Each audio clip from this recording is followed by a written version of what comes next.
Hi hello praise the Lord. ദൈവനാമം വാഴ്ത്തപ്പെടുമാറാകട്ടെ. Every Christian has N identity.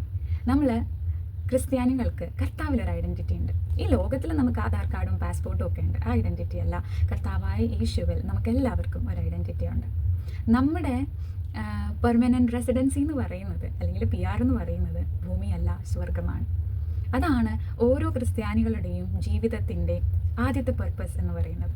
ഭൂമിയിൽ കർത്താവ് നമുക്ക് എല്ലാവർക്കും ഓരോ പർപ്പസ് തന്നിട്ടുണ്ട്. എന്ത് ചെയ്താലും ദൈവനാമം മഹത്വപ്പെടുത്തുക എന്നത് ആ പർപ്പസിൻ്റെ ഭാഗമാണ്. ഹല്ലേലൂയ.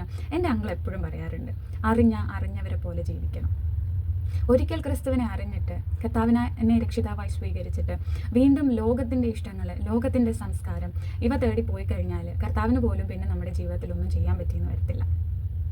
ഒരിക്കലും നമ്മൾ യേശുവിനെ അറിഞ്ഞു കഴിഞ്ഞാൽ പിന്നെ നമ്മുടെ കൾച്ചർ എന്ന് പറയുന്നത് ഗോഡ്ലി കൾച്ചറാണ്, നോട്ട് ദ വേൾഡ്ലി കൾച്ചർ.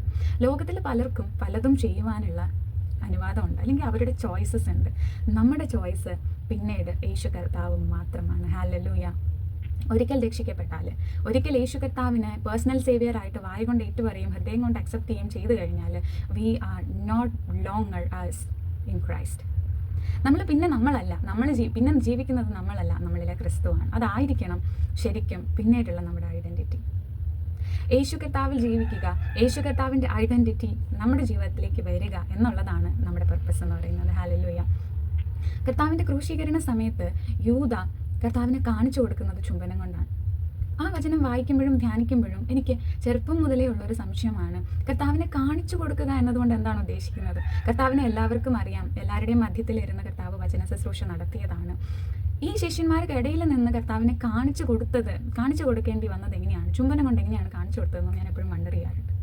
എന്നാൽ ഒരിക്കൽ ഞാൻ ഒരു ദേവദാസൻ വചനപ്രസംഗത്തിൽ പറയുന്നത് കേൾക്കാനിടയായി. കർത്താവിൻ്റെ കൂടെ നടന്നിട്ട് ശിഷ്യന്മാരും കർത്താവും ഇതിലേതാണ് യേശു ക്രിസ്തു എന്ന് അറിയാൻ വയ്യാതെയായി. Hallelujah. That is the real meaning of the purpose of Christianity. കർത്താവിൻ്റെ ഐഡൻറ്റിറ്റി അതുപോലെ ശിഷ്യന്മാരിലേക്ക് വന്നു. ഇതിലേതാണ് കർത്താവ് എന്നറിയാൻ വയ്യാതെ, കർത്താവും ശിഷ്യന്മാരും തമ്മിലുള്ള വ്യത്യാസം അറിയാൻ കഴിയാതെ വന്നതുകൊണ്ടാണ് യൂദായ്ക്ക് ചുംബനത്തിലൂടെ കർത്താവിനെ കാണിച്ചു കൊടുക്കേണ്ടി വന്നത്. ഹല്ലേലൂയ. ഓരോ ദിവസവും കർത്താവിനെ പോലെയാകാൻ, കർത്താവിൻ്റെ ഐഡൻറ്റിറ്റി നമ്മളിലേക്ക് വരാൻ, അതാകണം നമ്മുടെ പർപ്പസ് എന്നുള്ളത്.